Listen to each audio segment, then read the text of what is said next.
Hello and welcome. So on today's video I'm going to show you how I created this and how I went from here to here in a few simple steps. So I came up with this shot as I was relaxing in the garden one evening and I noticed a really cool reflection in the glass. As I've got a bit more time on my hands, I thought, you know what, I'm going to create something with that, and this is what I came up with.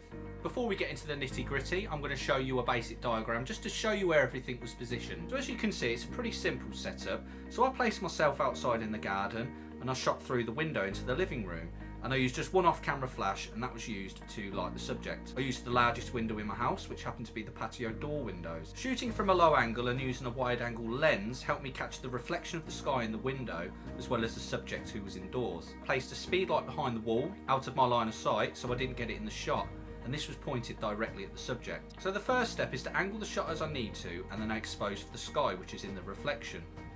You'll see that as I do this, all the ambient light from indoors has disappeared into darkness, which is exactly what I was aiming for. Once the sky has been exposed for, that's when I go into the next stage and introduce the off-camera flash. So when it comes to using the off-camera flash, I used a really basic lighting modifier, which in this case was a grid. Now the reason I used a grid is that they're perfect for controlling the spill of light, and it prevents the light from filling the room. So just to give you an example, here was a shot taken without the use of a grid. As you can see, the light has filled the room and even the detail in the sky has been lost.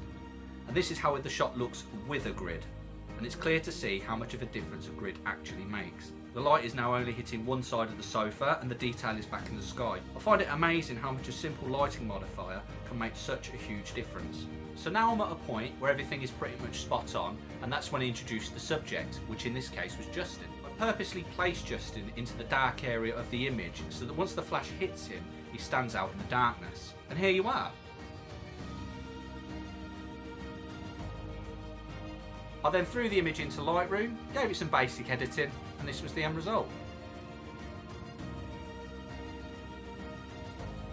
I hope you've enjoyed this video and you've taken away something useful from it. If so, please like and subscribe, and I'll see you next time.